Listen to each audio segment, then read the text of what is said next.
You're listening to the Influential Conversations podcast with the property management coach and industry influence of the year, Kirk, Stafford, and guests.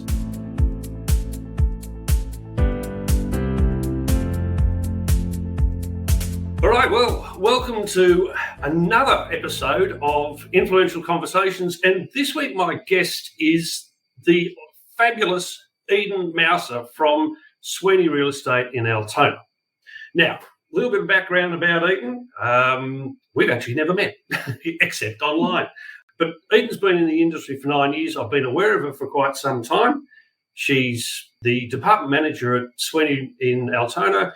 They've got 1,100 odd properties under management and a staff of 10, which is a huge number of people to be managing. As anyone in management knows, staff management is not an easy thing. Eden, welcome to the podcast. Thank you so much for joining me and so very, very much for your time. I know what it's like in PM land. We're all crazy. Time pressure is always on us. Now, tell us about you. What's the Eden Mausar story? It was all kind of fell into my lap going into real estate, to be honest. I was working in corporate before. I was working in superannuation at the time, and my role got made redundant. And I was speaking to a girlfriend one day, and she'd been in property management for 10 odd years. And she said, you should try it. And I thought, okay. And she told me a bit about it, didn't really take it in. I just thought, all right, I'll go do my agent's rep and I'll go from there. And then I got a job as a receptionist. And then within that 2 months, I just fell in love with it. And within 2 months, I was in a property manager role, doing end-to-end, managing 220 properties in the city.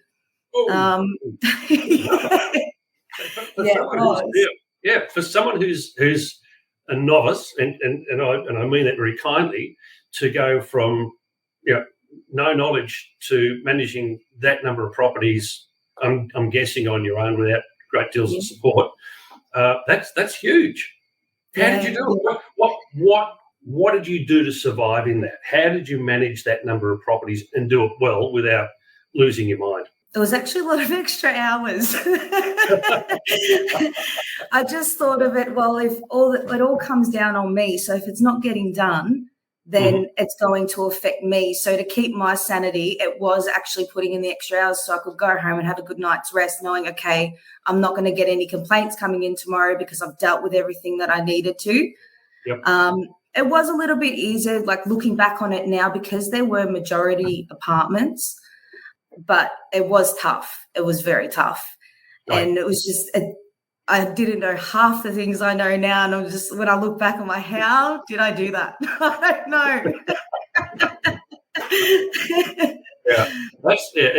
It's interesting you say you went from 0 to 20, because that was my initiation to it as well. When I started in this industry all those years ago, I come from selling real estate, and I basically burned out, and I got handed a portfolio that the director had tried to manage himself with an assistant, and it was the same size. So it was, again, tough baptism, particularly when things hadn't been done right. Yeah. We didn't have any systems that we've got now. It was all routine reports were handwritten and typed up on a Word doc and creating borders to make it look pretty. And let's not go there. I think it was a thumbnail dipped in tar to do my first round of routine reports. So what do you reckon your learnings were out of that first role? What did you take from that into whatever the next role was? I had to learn a lot of things myself. So I had to know where to source that information from. So I spent a lot of time on the phone to Consumer Affairs, looking online, looking at the Residential Tenancies Act. And I think being thrown in the deep end like that actually made me a stronger property manager going into my next role. Yeah.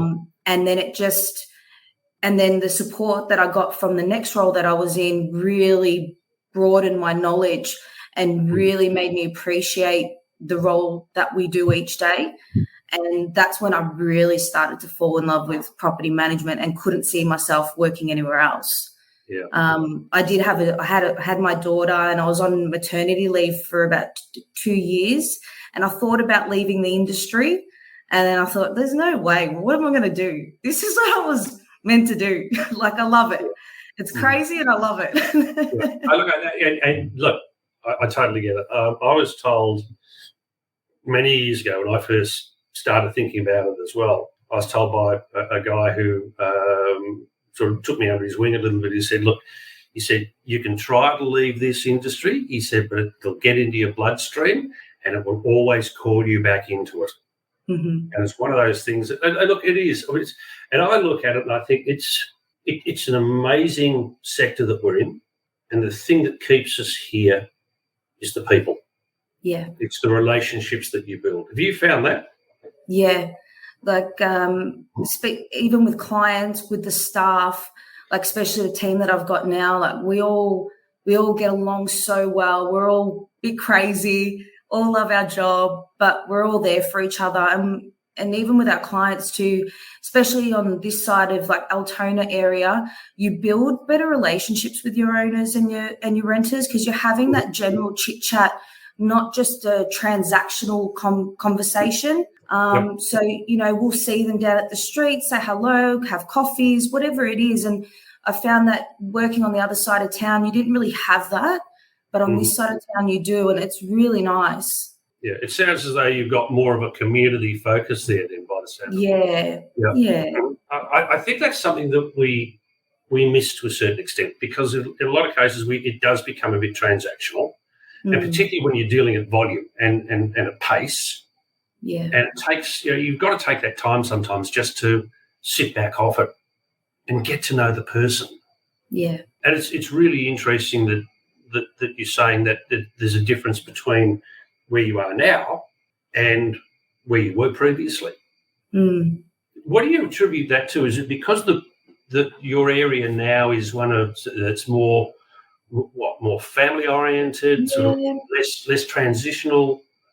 I would say it definitely is more family oriented. It's more the mum and dad have their investment property, the one investment property, and that was their family home that they're now renting out. So it's very different to the clientele that I've had previously. Mm-hmm. But I find that when you do have that connection with your clients, it's a lot easier to get things done and they trust you more. To be able to have some form of connection, I always find a common ground with them. Like I'll find something, like when we're having a general conversation, I'll see something that I'll have the same interest and I'll sort of play on that a little bit more so that we build that relationship. So that when it comes to when things are hard, we can have those conversations and be open and honest about it. And they trust my recommendations and my opinions. Mm-hmm. Yeah, and that's so important, isn't it? That's, if you take the time to build that relationship, to establish it to start with, and then to build it and strengthen it, it does make the entire process, and particularly when you have a difficult conversation. Yeah. And we do have it frequently in this sector. But if you've got the relationship already, it makes it a heck of a lot easier. Yeah, it does. What do you do? I mean, I know you said a minute ago you try to find areas of common ground and common interest. What else do you think, to help create that relationship with someone? How do you go from being, say, a new client to or dealing with a new client to establishing that relationship of trust with them? I think it's that everyone that I speak to, I look at them just like a human being. I don't think anyone's higher than the other or whatever it is. Everyone's equal. So when I speak to them like an equal, and I listen to them. I have a lot of empathy for them, understanding. It's tough at the moment for our owners with all the costs of living going up, all the new safety checks that need to be done, all these extra funds that need to go into an investment property. So I think it's really important that we do have those that relationship with them so that you can have those open conversations. Like I'll have owners tell me that, I can't afford this. And then my solution was, I've got really good trades. Let me see what I can do for you. Maybe we can get you on a payment plan. You can pay it over 6 months. And I've done that for a few owners, just so that it releases some of the burden on what they're dealing with at the moment, because it is tough. But I think, and I don't know of anyone who's finding this an easy time. I mean, you look at our cost of living has skyrocketed. Mortgage costs, rental costs have all gone up. So it doesn't matter whereabouts in the scale you are, you're facing increasing costs. And it's really a challenge for a lot of people. But it's if you can foster that relationship with them, they can be more open about it. It just makes makes the whole transactional side of things flow a lot more smoothly, doesn't it? Are there any other tricks that you've got, or any other particular tips that you might have for resolving those sorts of difficult conversations? I think I'm a very solution-focused person. So if someone's telling me an issue, I'll pick out everything in that conversation. Okay, this is what I need to fix. This is what I need to look into. And then I'll give them options. And I'll say, okay, if we go down this road, this is what could happen from if we go down this one, or this is what will happen if we go down this one. And it gives them options, and it gives them a bigger picture of things, of what's available to them, what's the outcomes that will come from that. And I think as long as you're very transparent, I'll take ownership. If I make a mistake, I'm the first one to say, you know what, I stuffed up. I'm really sorry, but this is what I'm going to do to fix it. I feel that if you just come to them with a problem and you don't have a solution, that's already giving you a barrier. Whereas I think our profession, we need to come with solutions. Let them make the final decision, but give them options. And if you're gonna promise something, you keep that promise. I just think they're probably the most important things. And I find that if that happens over time with that same client, where you're being transparent, you have empathy, you have understanding, you're keeping your promises, and you continue that throughout your whole relationship with them, it will just continue to get stronger and stronger, and it will be an easy process whenever dealing with their property or their tenants or whatever it is. Mm-hmm. Yeah. I absolutely agree with you. I got schooled in that very early on as well, when I picked up the phone to land. I think it was the second weekend actually I'd ever. I think it was my second Saturday in the sector.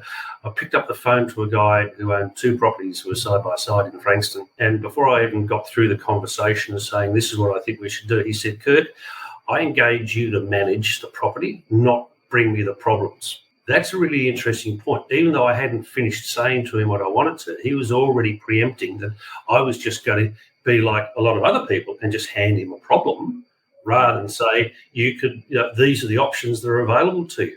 I think something else you picked up on there right at the very beginning of that is that you don't shy away from trying to hide from a mistake that you've made.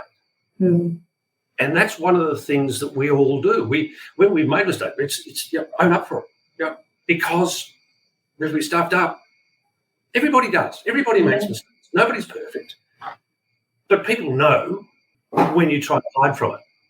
Yeah. So, and that I think really causes us some grief. But if you've got that confidence in yourself and the confidence in the relationship with, whether it's your owner, your trade, or your tenant, whoever it is, to say, hey, listen, I've made a mistake. I neglected to do something. I did something without advising you, or whatever it is. But this is the solution. And then apologise.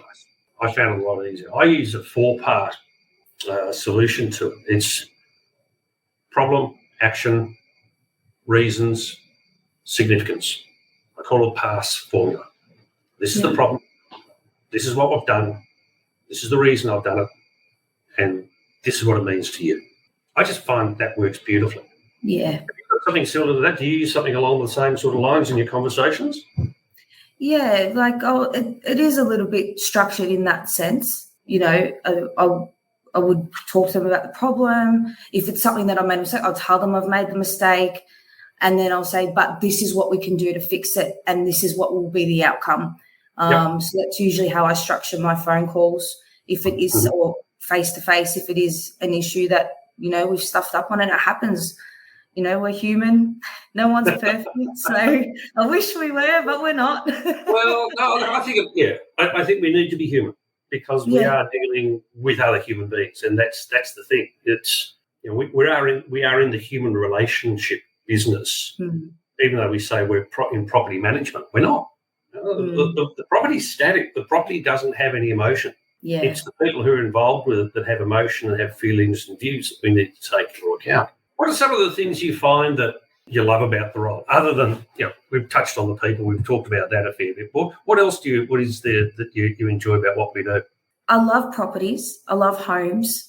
I love that every day it is different. Like, you don't know what's going to happen. You might have your normal, general, everyday property management things that come through, but then there'll be someone throws a spanner in the works, and then you're like, okay, how do I deal with this? I've never dealt with this before.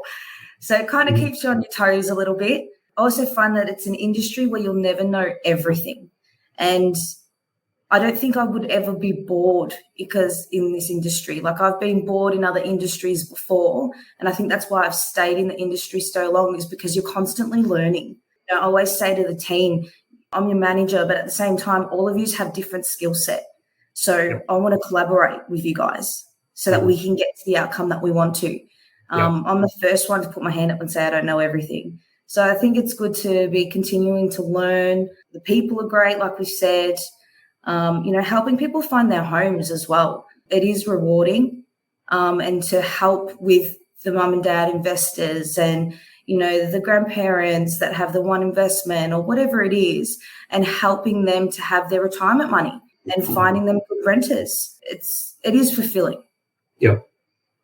Oh, most definitely. And look, that's something I think that we sometimes lose a little bit of sight of, is that we're dealing with people at a very baseline level in terms of their overall security, their overall, their sense of security and their sense of self. Yeah. And it doesn't matter whether we're talking about the owner, whether we're talking about the tenant, it's still right at the very bottom. If you have a look at Maslow's hierarchy of needs, we're only one step up from sleep and food. It's shelter. Or it's financial security, depending on which side of the relationship you're on. Yeah. And we tend to, I think, lose sight of that sometimes. And I know I've done it, where someone's on the phone and you go, oh, God, not them again, because it's going to be a problem. And it doesn't matter who it is. Yeah. And you've just got to try to shake yourself out of that and realise that at the end of the day, they're people that have come to us with a problem that they want solved. Yeah. And particularly when they're looking for a house in this marketplace, there's a lot of people with problems that they want us to solve for them. We may not have all the answers, but we need to be making sure that we give as much information as we can. We all face challenges. I mean, particularly, let's look at the period since 2020. This time 3 years ago, we were sort of just emerging from a lockdown and a major national or international one. So we've all had challenges. Where do you go when you're in that state? What do you do to help yourself get through whatever challenges you face? Usually I talk with my family a lot. I vent a lot to my family. They're probably sick of hearing it, but they're probably the ones that... Yeah, the dog's my best counsellor. But yeah, I probably speak to my family a lot. They sit there and listen. They don't know the real ins and outs, but just to have someone to talk to and that's not involved in whatever we're dealing with, just someone from the outside, I think that relaxes me quite a bit, and then I can refocus. I can get rid of all the emotion out of it, and then I'll go back to, okay, what do I need to do? What do I need to achieve? And I self-reflect a lot. But that's pretty much what got me through COVID, because we really couldn't do anything else. So that was mainly what it was. But yeah. Yeah. Yeah. Look, it is. It's interesting because I've talked to a lot of people about this over the last few months when I've been running these podcasts, and the one thing that's become very clear to me is the importance of having a support group around you, whether it's community, whether it's family, whether it's within the office. It's having those people around you that is your circle of trust, so that you do have people that you can rely on. And as you said, you may even just be venting to them. There may be people you want to seek advice from. Your camera's just gone, but that's okay. How do you find you help your staff with that? Where have you sort of pointed them? What direction have you given them when they come to you with those sorts of challenges? Especially through COVID, they used to call me a lot. And because we're all working from home, sometimes I'd be on the phone to some staff for an hour, just talking, just venting. like I said, I'm a very solution-focused person. So when all those changes were coming into play, I was already looking at, okay, how can we implement things so the girls don't need to know what they need to do. It's already there for them. So they don't have to worry about, okay, what do I do in this scenario or that scenario? So I tried to make sure that everything had a procedure in place with all the COVID laws, with the new laws coming in, making sure all our systems were up to date and be able to do all the things that we needed it to do so that they didn't have to worry about those type of things. But when they were having a tough client or whatever it was, or having a tough day, I would talk to them a lot. We also did trivia nights on Friday nights. So we bring that in for the whole of our office, including sales and rentals. So we used to do Zooms with trivia nights. We'd all have a glass of wine. You know, we got them gifts over COVID. So we all got things delivered to their homes as an appreciation to say thank you for all their hard work, because it was tough for everyone. Yeah. So it's just all those little things. And then when we got out of COVID, I arranged for a day spa with the whole team. So we went off to the city, got an hour facial, an hour massage, had a lunch, had a couple of drinks on a Sunday, just as a thank you. And, you know, everyone's worked so hard. And that was probably our toughest time in real estate, was during those 2 years of COVID and all the changes that came with it. Yeah, and then straight on the back of that, we had, particularly in Melbourne, we had the changes in legislation. Yeah. And that just, I think triggered a lot more anxiety for a lot of people, because it was bringing up memories of what had happened over the year previous or the 2 years previous. And now, I don't know, are you finding that's sort of settling down a little bit for you and your team? It is. I would say this year it has settled down quite a bit. Definitely everyone seems to be a bit more at peace than what they were a couple of years ago. So, yeah, I'm hoping it's, keeps getting better and better. But there is still, I feel with clients, there's still a bit of the aftershock of COVID that we're trying to handle. You know, everyone's still a bit stressed, and especially with everything that's going on economically now in Australia, it's hard. So we're trying to just help them through that. Yeah, sure. And that's all we can do really, is be that support, isn't it? Yeah. Yeah, and that goes particularly, I think, for the people that we've got around us, our teams.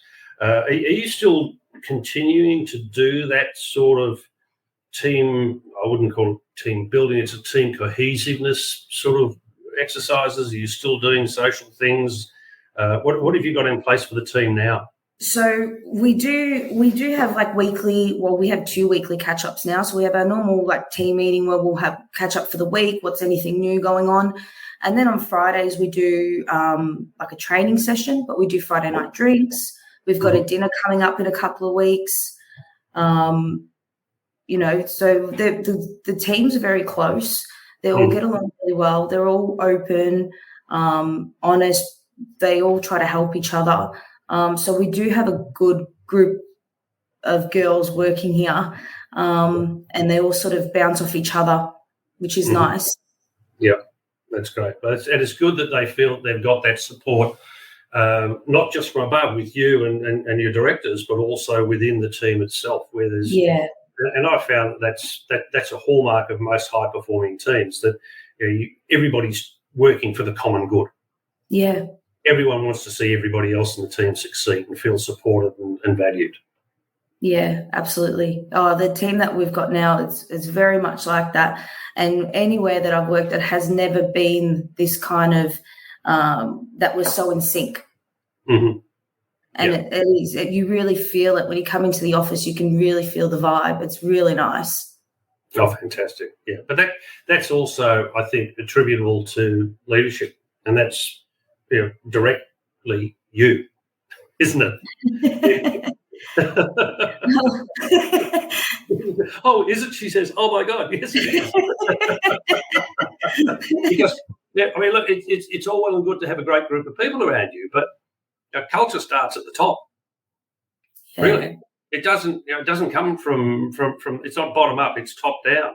Yeah. So I think you can take a lot of credit for the way that the team is performing, the way that they feel that they're being supported, and for just having what seems to be a really, really good workplace. Well, thanks, Kirk. I think on that note, I think we'll wrap up. Time, I think, is running down. I try to keep these to 25 minutes, more or less, and sometimes I'll go over it. And I just want to make sure the audience gets things in it that are relevant, but we don't really drag things on too much. So, Eden Mausar from Sweeney Altona, thank you so much for your time. I really do greatly appreciate it, and I look forward to seeing where you go next and see what's the next exciting move for you and for Sweeney's. Thanks, Kirk.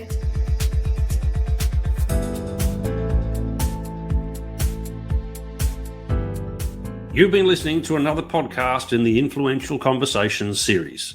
This series is proudly brought to you by Tappy, helping property managers deliver a world-class maintenance experience to their landlords and tenants, and providing a total property care solution. Inspection Express, the market leader in property inspection reporting and digital signature property documentation, giving you a seamless approach to the way that you manage properties. And Agent Dynamics, the Australian market-leading team development ecosystem to help you nurture, grow and retain your property teams since 2014. Thanks for listening. Be sure to tune in next time for the next in this series.